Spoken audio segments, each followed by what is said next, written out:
it's curious because cultural and historical connections with Portugal. Many people here, when you ask them, what is your club? They respond, my club is Sporting, my club is Benfica, my club is Porto. These are the big clubs in Portugal, Benfica, Sporting, Porto. And only in the second option, they say, my club is Ferroviário de Maputo, my club is Costa do Sol, my club is Songo, the clubs from Mozambique. But besides that, the supporters, they like a lot of football. I would like that the fields, the stadiums have more people, but it's not like that. We have people, but not like I would like. So in that area, I'm trying to also to make people, how can I say, return to football, return to the fields. The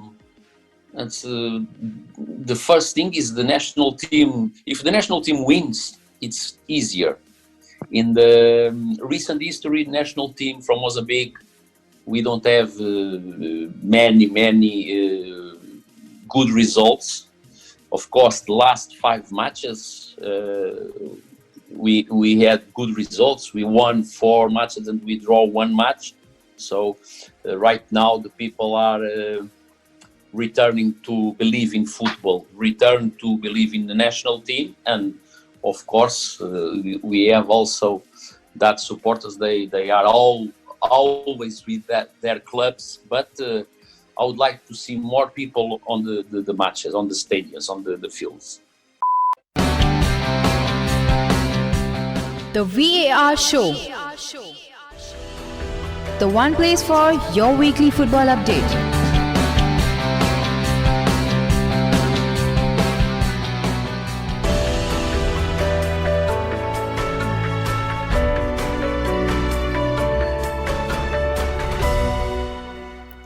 Hola, very warm welcome to the VAR show, the show which talks about all the various major football leagues in detail. Today we are going to continue the theme of interviews, and we have the manager of Mozambique national team, Mr. Luís Gonçalves, with us. So without wasting much time, I would like to first thank Luís for coming on the show. Thank you and welcome to the show. And I would like to begin by asking you, how are you and what are you doing these days? Hi, thank you for the invitation for this interview. It's an honor for me. And right now I'm in Mozambique. I returned to the country a few days ago. I was in Portugal with my family, but now I returned to Mozambique to start planning the next matches that are going to happen in October and November. And I'm here in Mozambique, and we are working. But everything is, I can say, is getting better. It's getting better. We are in the emergency state in the country, but I believe the things gonna getting better day by day, and that's it. We are working. We are return to work, and it's very important for me, for us. Yeah. Of course, and hopefully everything goes back to normal. And I wanted to ask you, like, you're currently the head of Mozambique football right now, and how is football in Mozambique? Like, you come from a place where football is like maybe like a religion, in Portugal. How is football in Mozambique? Yes, it's true. But before, I would like to say that I was born in Mozambique in '72, and after I with 3 years old, I went to Portugal. I grew up in Portugal. So I'm Portuguese, but I was born in Mozambique. So I consider Mozambican as well. And in Mozambique, football is step by step. I can say the people are very passionate by the game, and the responsibles from football and the responsibles from the country also. They are making a big effort to football develop, and right now we are trying to to decide. The question is if the league here it's called Moçambola. We are trying to decide if the league gonna start in October, because of course this pandemic, it's a huge problem to all humanity, to all world, but we stopped, everything stopped here, but right now we are trying to return, getting normal, and the big discussion right now is to decide if the league starts in October. Of course, the league, it's not yet very competitive league, but I believe with the hard work and with a good investment in infrastructures and in the how can I say, youth football, I believe we go up, we go develop the football in the country, and in the federation. In the federation, we are working with a new program. We are trying to implement a new program to develop the players and to develop the youth players and the youth teams in the country. I believe that's the key. The key for develop the football in some countries is to invest in the youth, in the players, youth players, in the youth coaches, and that's it. We are working to getting better. Of course, and you're like, I don't know if I answered your question. yeah, you of course answered. You kind of got a lot of stuffs, and yeah, like I had a lot of questions set up for all those, but yeah, you kind of got everything. So I'll ask you in detail one by one about everything. But I wanted to ask you, like, you were also the assistant manager before of Mozambique, when Abel Xavier Yes. was the head coach. So how has football changed when you first came as assistant manager till now? How has it developed? Has it developed? Yes. I came with like assistant coach, like you said.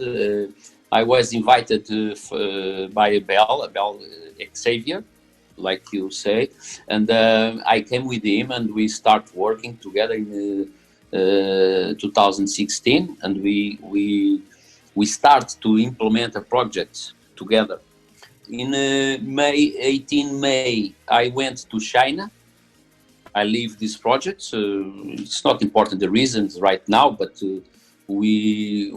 I went to China. I went to work in a very interesting project in China, also with the Chinese Federation, to develop the players in China. I went to China to coach under 16 team. I'm talking about players that were born in 2003 and 2004. And I went to China to work and to develop the players in China. So it was a very interesting experience. But the seeds, the project that we started in 2016, they still work. They still are working, I can say. So in July 2019, last year, I was invited to return to my country and to lead the process and to lead the project. So right now we are introducing some differences, some new ideas, but we are doing the how can I say, we are continuing the project, but with some new ideas and new things that I implement by myself. Of course, and you have a lot of experience with that, and it's like, going forward, what is your realistic expectation that you have, or what goals have you set for the national team? What is your aim? My principal aim right now is to qualify to Africa Cup of Nations. So, of course, that's my main goal, is to get the qualification. Right now, we have 4 points in 2 matches. We won Rwanda here in Mozambique, and we draw with Cape Verde. And next November, we're gonna have 2 very important matches with Cameroon. I would like to say Cameroon is a very strong team. Everybody knows that, but Cameroon are also the team that gonna organize the competition in January 2022. So it's a little bit strange that we're gonna play against the team that they are already qualified, but we have to play, and we're gonna make the best to get the points on the 2 matches and to get the qualification. So right now we are preparing the next 2 matches in November against Cameroon, and we'll see. So we have 4 points, 2 matches. Everything is possible. Everything is open. So that's the main goal, is to get the qualification to the Africa Cup of Nations. Of course, after that, I would like to dream about the World Cup. So we are working for that also. That's very difficult, but it's possible. It's not impossible. I believe in football, nothing is impossible.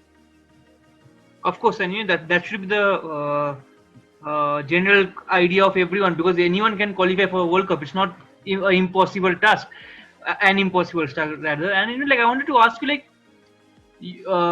in Mozambique, in your time there till now, in maybe the assistant or the main manager post, what has been the most difficult thing for you, to implement, or what is the most difficult thing for you in the environment?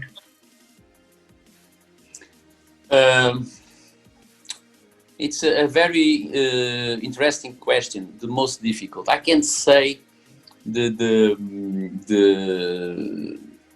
absence of infrastructures to develop the players and to develop, because Mozambique, I believe everybody knows, Mozambique is one of the most poor countries in the world. So they have many difficulties. We have many difficulties in the infrastructures. I'm saying about the fields, the pitches to play, to practice.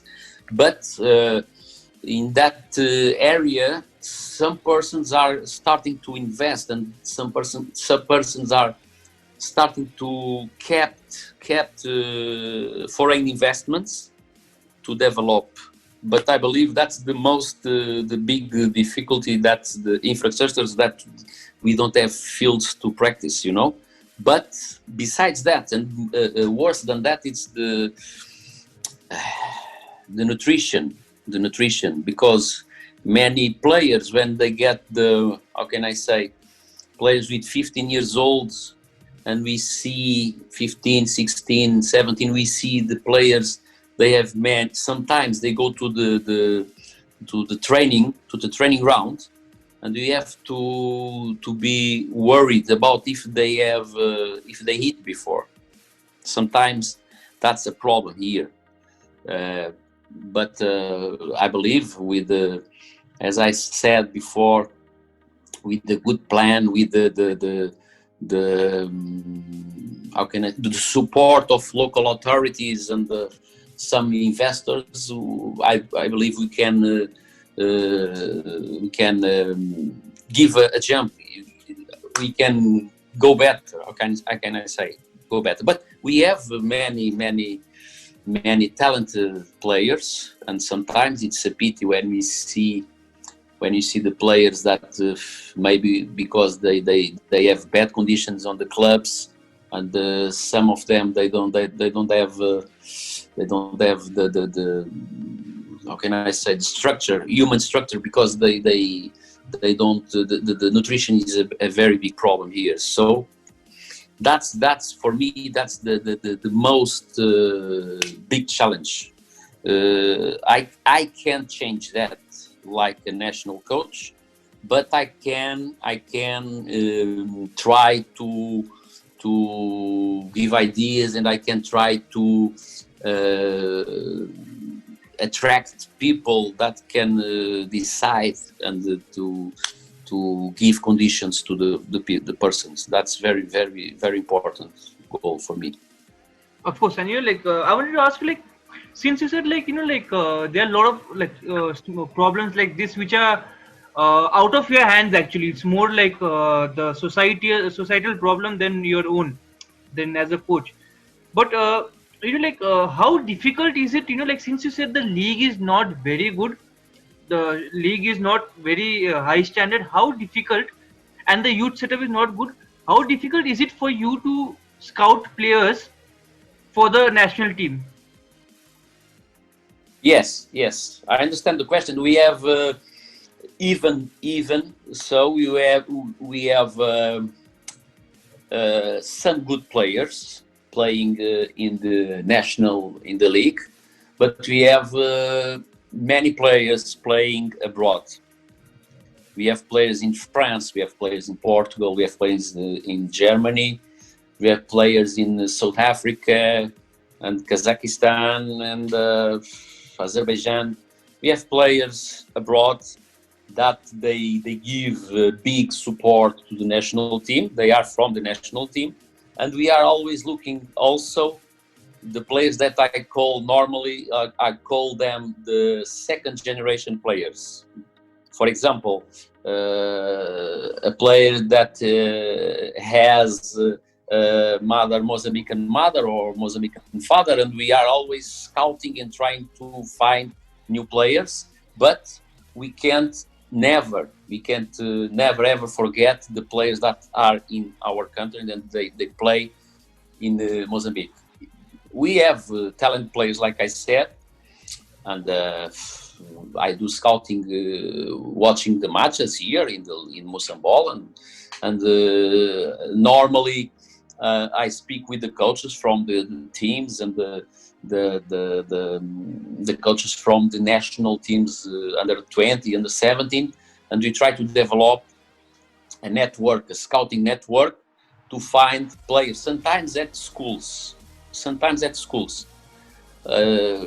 It's how can I say? It's a work that you have to do in different ways. At the same time, you have to scout players here and abroad, but at the same time, we have to try to develop the football inside the country, because I believe when the league in the country is stronger, of course, the national team gonna be strong. Of course, and of course, the league will get strong when there is a lot of interest from other people in the society. How is the fan culture in Mozambique? The fan? Yeah, the supporters. How are they? Do they come to watch? Yes. The people here they support a lot their clubs. It's curious because the cultural and historical connections with Portugal. Many people here, when you ask them, what is your club? They respond, my club is Sporting, my club is Benfica, my club is Porto. These are the big clubs in Portugal, Benfica, Sporting, Porto. And only in the second option, they say, my club is Ferroviário de Maputo, my club is Costa do Sol, my club is Songo, the clubs from Mozambique. But besides that, the supporters, they like a lot of football. I would like that the fields, the stadiums have more people, but it's not like that. We have people, but not like I would like. So in that area, I'm trying to also to make people, how can I say, return to football, return to the fields. And the first thing is the national team. If the national team wins, it's easier. In the recent history, national team from Mozambique, we don't have many good results. Of course, the last 5 matches, we had good results. We won 4 matches and we draw 1 match. So right now the people are returning to believe in football, return to believe in the national team, and of course we have also that supporters. They are always with their clubs, but I would like to see more people on the matches, on the stadiums, on the fields. Of course, and football is nothing without supporters. Then like on a personal note, how you did not have much of a playing career in football. How difficult or easy was it for you to become a manager? Okay, you are talking about I'm not I wasn't a professional player. That's the question, right? Yeah. So was it difficult for you to become a manager?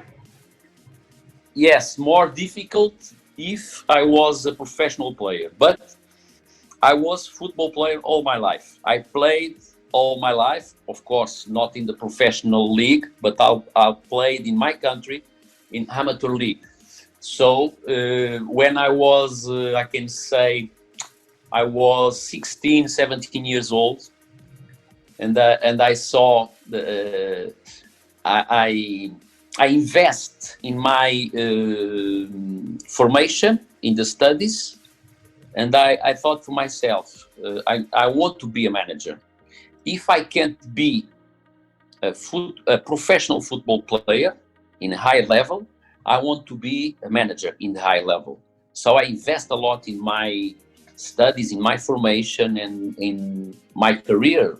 And but it wasn't easy, because normally the professional the former professional football players, they have more opportunities and they have more facilities to get the opportunities. But it's natural. It's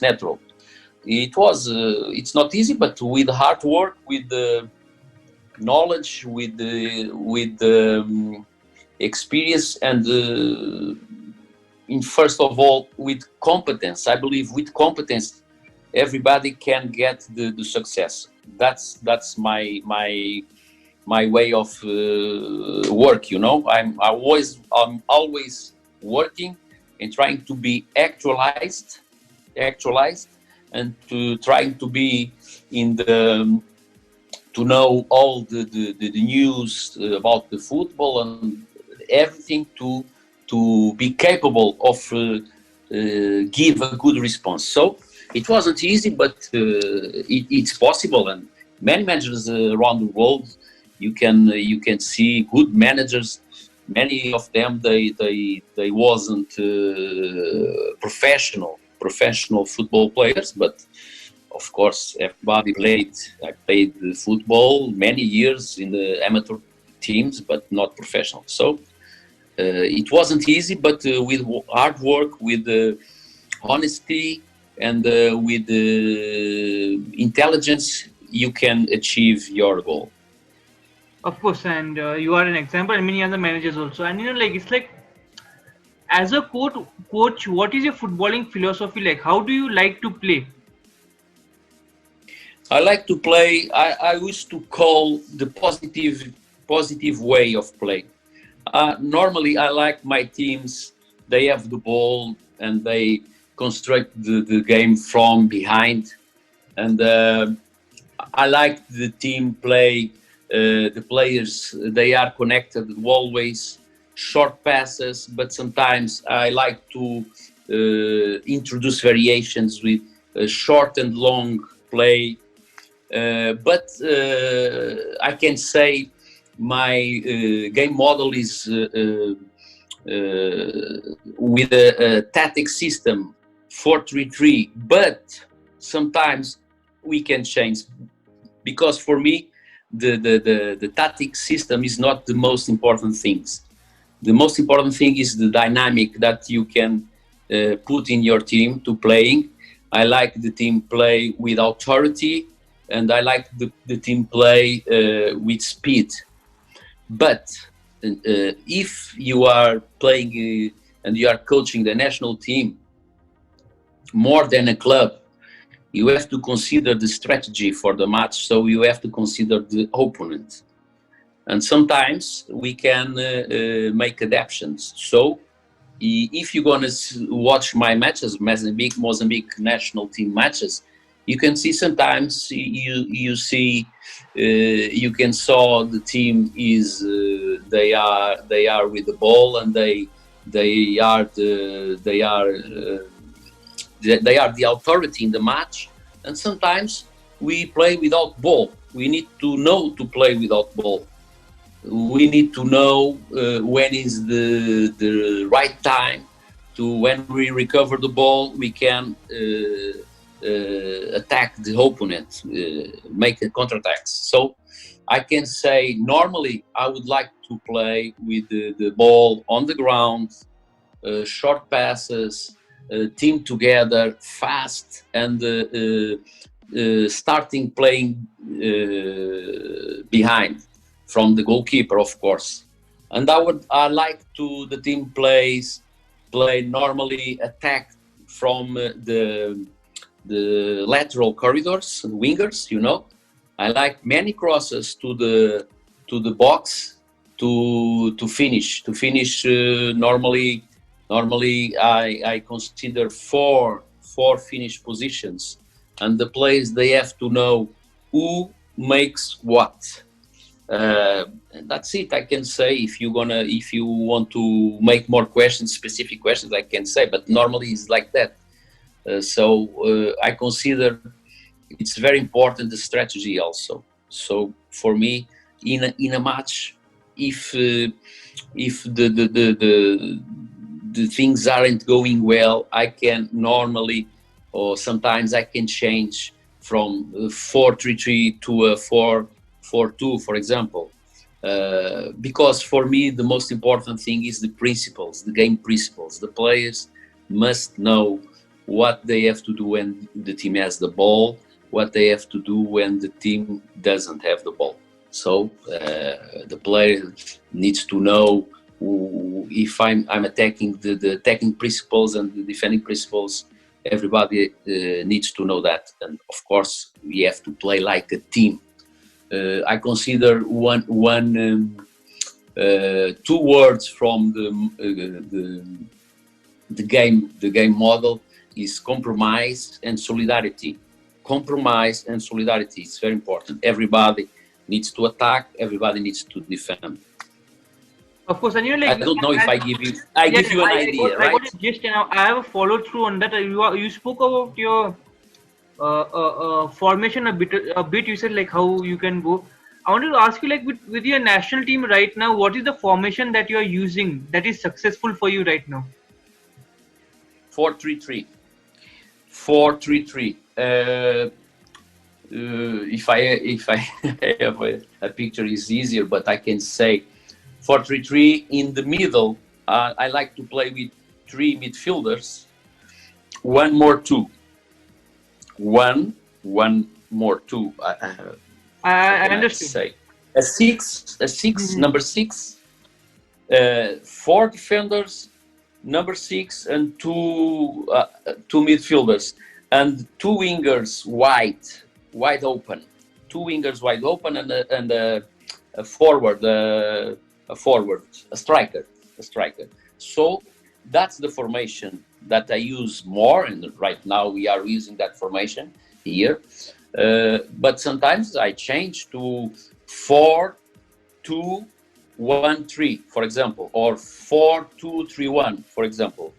And sometimes we play like a 4-4-2 with 2 strikers. But the main formation is 4-3-3, like I told you. Of course. So I think you generally play with 4 defenders, 1 a midfielder who is like an anchor, and then with maybe 2 box to box, and maybe 2 wingers, and maybe 1 striker. I think so. That's what I understood. It. I think so. If that it is okay. Like I wanted to ask you, like more, like again, another question related to tactics is like for you, what do you implement? Do you like man marking or zonal? Zonal. But isn't it difficult to implement? In the start, yes. At the beginning, yes. But right now it's easier because we have many players that play in Europe, and it's normal the zone defending, and sometimes the zone and the individual, the mixed. We can mix the way of defend, but I believe that zonal defending is the best way. Of course, and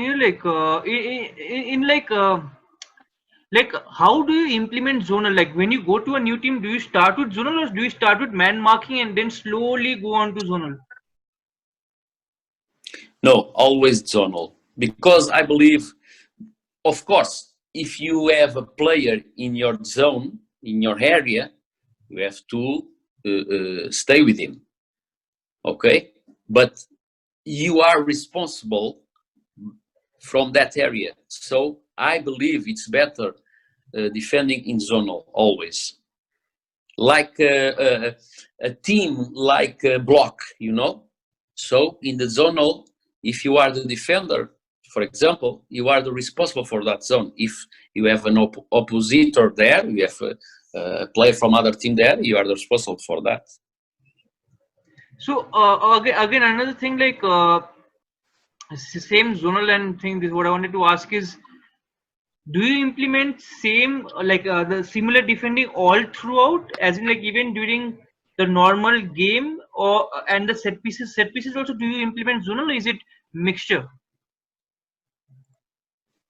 In set pieces?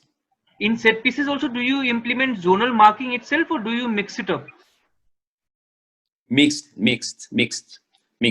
But for example, corner against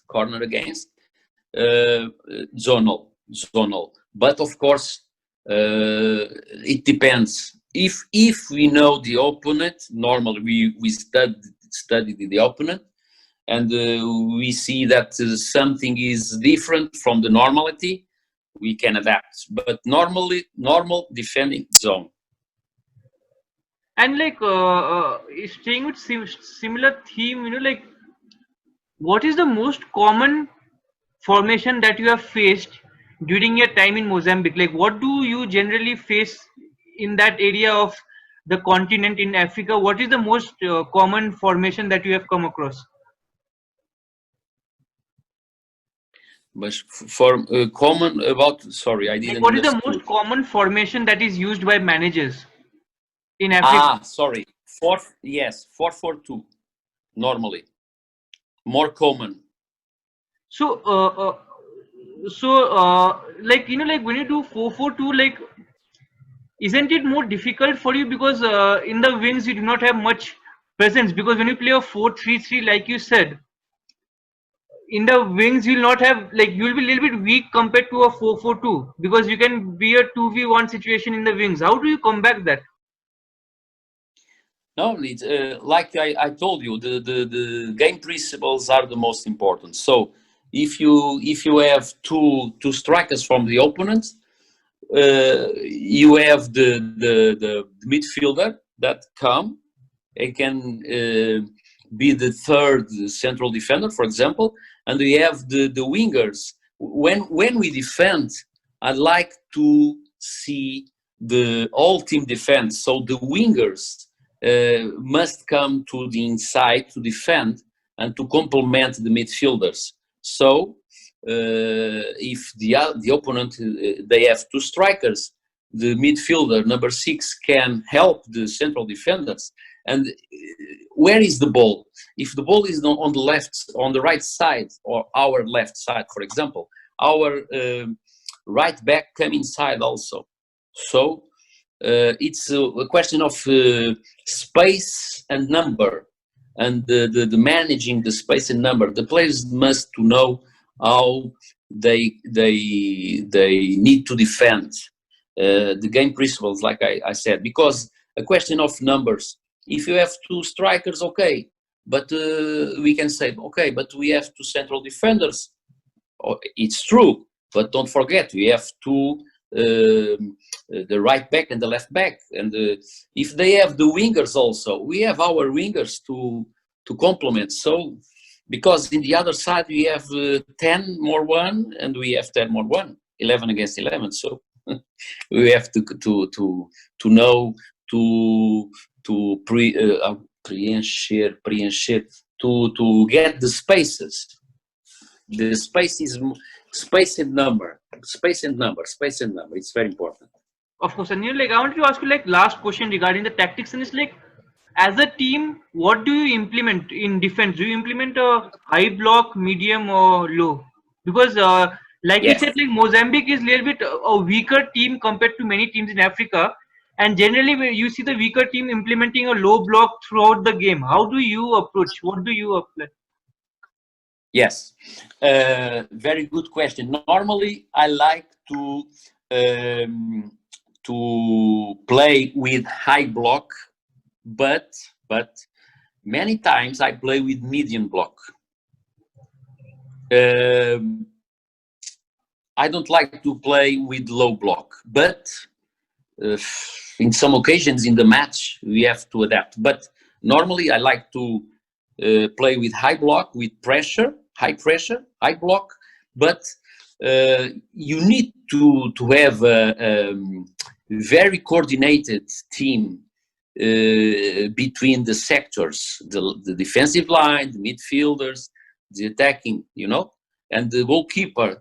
He needs to play a little bit higher. So you can, sometimes I need to be sure if the players can do that.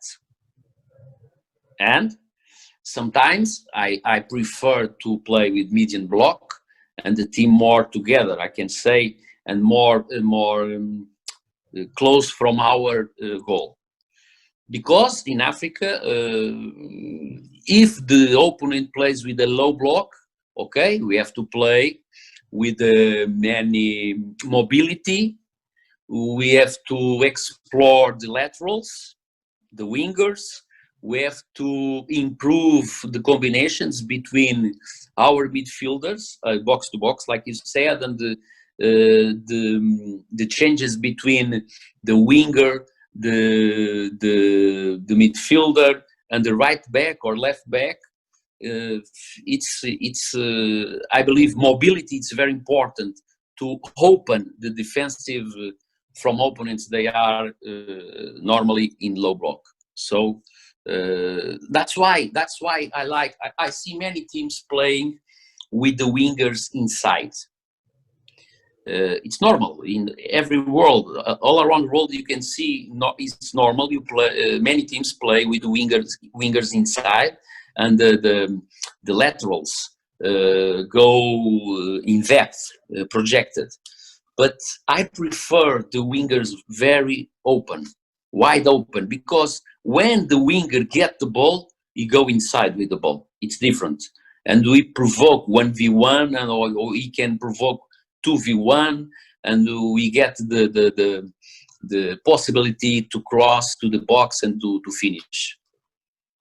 Of course, and I'll move away from the tactical part, and do you take inspiration, or do you have any coaches from whom you take inspiration? Yes, I have, of course. I can say, of course, I'm fan from many international coaches, because I can. The first one that inspires me when I was younger is Carlos Queiroz.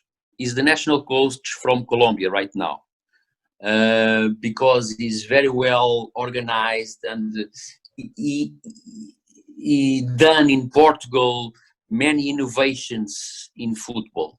But of course, Jurgen Klopp right now for me is the top one, of course, because the way that the teams, East teams play, but most of that, because the more important is the way. How can I express this? The way his behavior. Do you understand the way he faces the football? I think it's very important to us to face football with, of course, with competence, with intelligence, but to understand football is a game. Jurgen Klopp for me is an inspiration. Of course, Guardiola is one of the best coaches in the world from all times because he innovated a lot. And Mourinho, Portuguese one, is a very, very, very good coach. I like a lot because his character is he always wants the players do their best. And I need to say a name.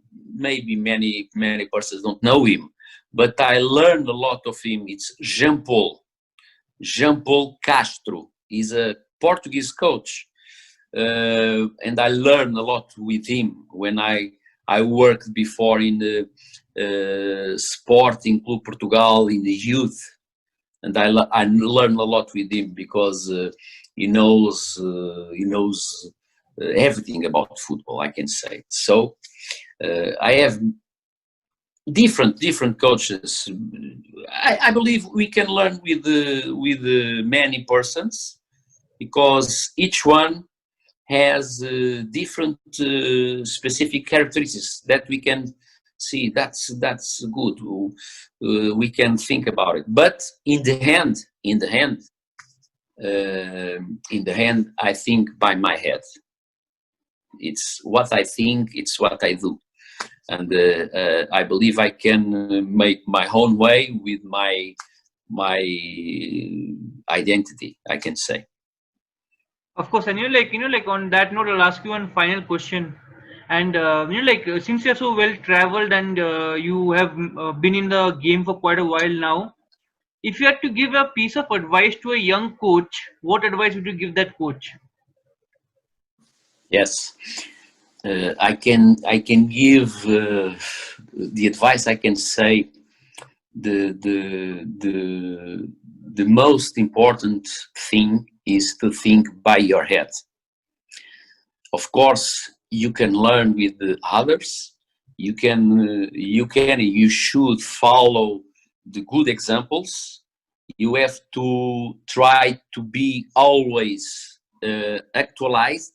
Study a lot the game, the innovations of the game, but in the end you have to think by your head because it's your decisions that are going to make the difference. Of course, and on that note, Luis, thank you so much for talking to me, and I wish you all the best with your job at Mozambique. Hope you can take them to the African Cup of Nations and then maybe hopefully the World Cup. And thank you once again for coming, and hope we can talk again soon. Take care, stay safe, bye. Thank you very much.